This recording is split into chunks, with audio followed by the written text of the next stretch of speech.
Friends, very good evening to all of you. In this video, I have planned to make you learn about minerals, and which is your fifth chapter in NCERT of class 10th. Students, इस video में मैंने आपके लिए एक 5 to 10 minute के lecture का plan किया है, जिसमें सबसे पहले हमें ये जानना होगा कि मिनरल्स आखिर में हैं क्या। हालांकि मैंने ये एस्टिमेट किया है कि आप सभी को पहले से ही मिनरल्स के बारे में एक बेसिक जानकारी तो होगी ही कि मिनरल किसे कहते हैं। मिनरल वो सब चीज़ें हैं जो हम धरती की कोख से बाहर निकाल करके और उसको जो है रिफाइंड फॉर्म में रिफाइनरीज के थ्रू प्रोसेस करके अपने लिए एक संसाधन के रूप में डेवलप करते हैं। हालांकि मिनरल का जो हिंदी शाब्दिक अर्थ है वो है खनिज। जिसका जन्म खुदाई से हो उसे ही हम क्या कहते हैं, खनिज कहते हैं। यहाँ पर सारी बातें हम ना पढ़ करके कुछ इम्पोर्टेंट जो इन्फॉर्मेशन एनसीईआरटी ने दी है उसको हम पढ़ लेते हैं, और एक फैक्ट है और फैक्ट को हम जो है एक बार सीख लेते हैं, पढ़ लेते हैं, याद कर लेते हैं। उसके बाद जो एग्जैक्ट डिफिनीशन एनसीईआरटी की है मिनरल को लेकर के उसे हम आपको एक्सप्लेन करते हैं। मैं आपको एक्सप्लेन करता हूँ। ये all living things need minerals. जितनी भी जीवित चीज़ें हैं, जितने भी लिविंग बीइंग हैं इस धरती पर, उन सबको किसी न किसी रूप में मिनरल ही चाहिए। देखिए, हमारे चारों ओर हम सभी कहीं ना कहीं मिनरल से अछूते नहीं हैं। किसी न किसी रूप में हम मिनरल का इस्तेमाल अवश्य करते हैं। और देखिए, सबसे बड़ी ज़रूरत तो हमारे लिए वाटर ही है, जो हम कहीं ना कहीं एक्सट्रैक्ट करके आजकल निकालते हैं। और रिकमेंड भी किया जाता है कि मिनरल वाटर ही जो है अपनी प्यास बुझाने के लिए इस्तेमाल करें। तो life processes can not occur without minerals. जीवन की प्रक्रिया कभी भी खनिज के बगैर एग्जिस्ट कर ही नहीं सकती है। Although our minerals intake represents only about 0.3% of our total intake of nutrients. हमारे शरीर में दुनिया भर के मिनरल्स की ज़रूरत होती है, और इन मिनरल्स की कमी से कहीं ना कहीं अलग अलग डिफिशियंसीज के हमें शिकार जो है बनना पड़ता है। और इससे लाइफ थ्रेटनिंग सिचुएशन पैदा हो जाती है कि अगर उन मिनरल्स को अगर हम ना कंज्यूम करें तो ज़िंदगी ही चलाना मुश्किल है। तो हमारे जीवन में 0.3% ही सही मिनरल का बड़ा ही कंट्रीब्यूशन है, एक मतलब प्रॉपर लाइफ प्रोसेस के लिए। हालांकि इसने एनसीईआरटी में लिखा है 0.3%।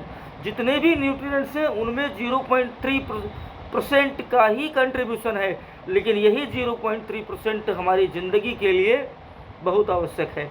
दे are so potent and so important that without them we would not be able to utilize the other 99.7% of the food steps।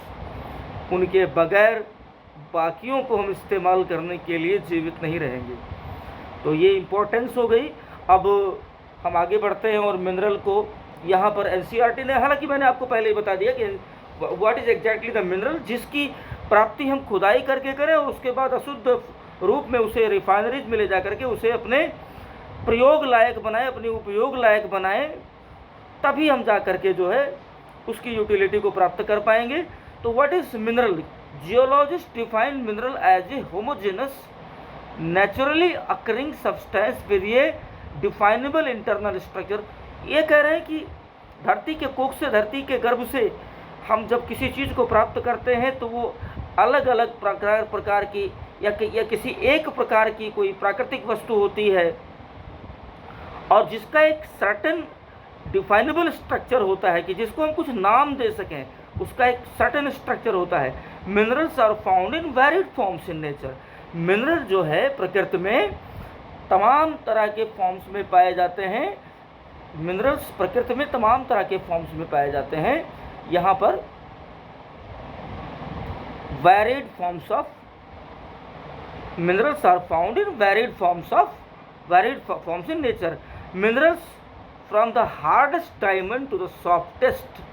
यहाँ पर जो डायमंड है, जो सबसे ज़्यादा हार्ड जो है मिनरल, इसको माना गया है।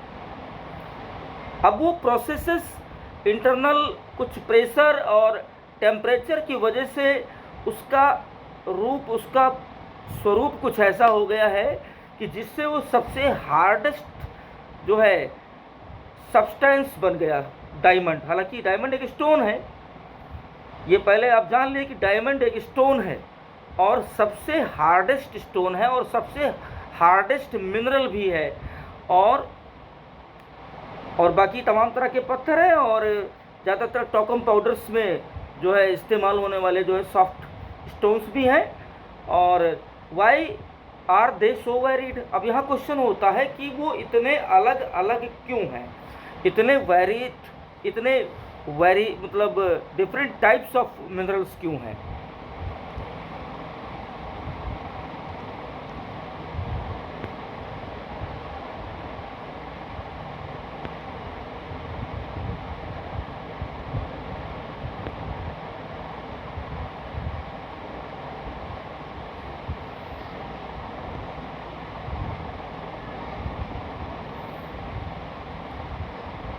You have already learned about rocks. Rocks are combination of homogeneous substances called minerals.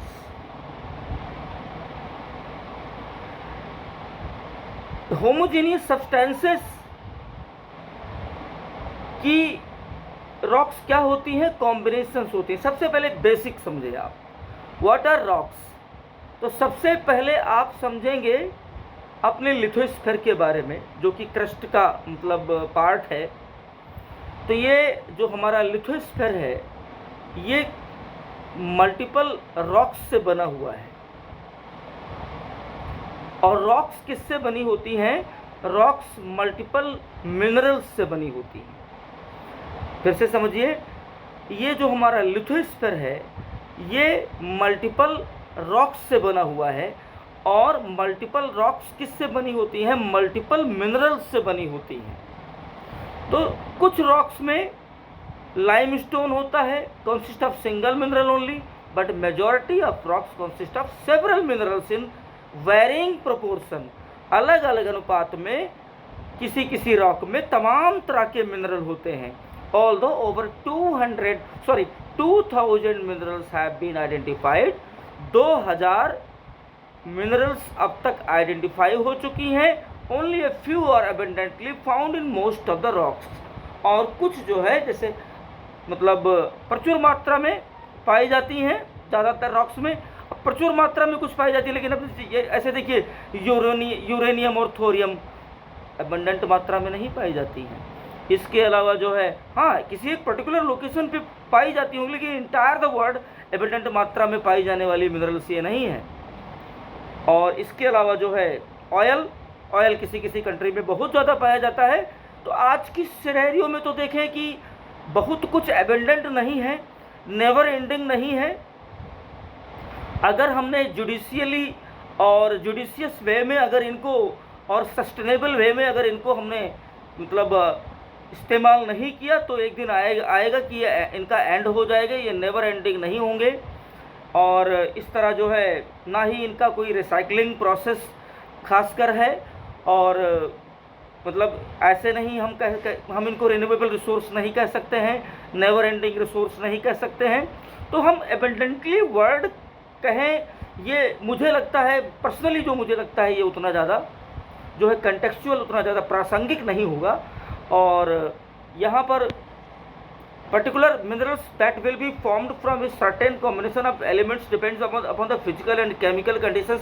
अभी मैंने बताया कि कुछ मिनरल धरती के भीतर और कुछ मिनरल धरती के बाहर आ जाने के बाद कुछ सालों तक अलग अलग प्रकार की रॉक्स के नीचे दबे रह जाते हैं। जैसे आप सबको मैंने मतलब पहले ही बताया है वीडियो के थ्रू जो है कि इग्नियस रॉक्स जब बहुत सालों तक जो है एक स्प्रेड अप होने के बाद उनके उनका इरोजन होता है, पहले वेदरिंग होती है, फिर इरोजन होता है, फिर जा करके कहीं डिपोजिशन होता है, उनका सेडिमेंटेशन होता है, तो उसके बाद उसके ऊपर कुछ ऑर्गेनिज्म का डेवलपमेंट हो जाता है। ऐसे layer by layer horizontally vertically उनका जो है डिपोजिशन होता रहता है, और इस प्रकार से जो है मिनरल सबमर्ज मतलब ऑर्गेनिक मैटर सबमर्ज होते रहते हैं एक लेयर की मतलब नीचे दूसरे मतलब एक लेयर जिस पे वो उनका जो है ओरिजिनेशन हुआ, उसके बाद दूसरी लेयर आकर के उस पर उसको सबमर्ज कर दिया उसने। ऐसे ऐसे उनका ब्यूरियल हो गया, और ऐसे ऐसे धीरे धीरे धरती के भीतर क्या होता है, सर्टेन टेम्परेचर और सर्टेन प्रेशर की वजह से जो है उनका मेटामॉर्फिज्म हो जाता है, और वो डिफरेंट जो है फॉर्म ले लेते हैं, और बाद में उन्हीं का जो है एक्सट्रैक्शन करके हम जो है अपनी यूटिलिटी के लिए जो है यूज करते हैं, और अंततः हम उन्हें ही क्या कहते हैं, मिनरल कहते हैं। तो आज इस क्लास में मैं कुछ मिनरल को ज़्यादातर फोकस करके आपको बताना चाह रहा था एग्जैक्टली मिनरल है क्या, और कल की क्लास में मैं फिर से आपको इसी टाइम जो है एक नई वीडियो के साथ और इसके और जो है एलेबोरेशन के साथ, डिटेल एलेबोरेशन के साथ मैं एक बार फिर से आपके सामने आऊँगा। आप सभी लोग डिसिप्लिन से टाइम से जो है क्लास में आ जाया करेंगे, या अगर मैं लाइव होता हूँ तो, और अगर नहीं होता हूँ लाइव तो एक एग्जैक्ट समय पर जो है मैं आपको वीडियो ड्रॉप कर दिया करूँगा आप सभी के लिए, और आप उसे देख करके लाभ ले लेंगे। Thank you very much, thanks a lot.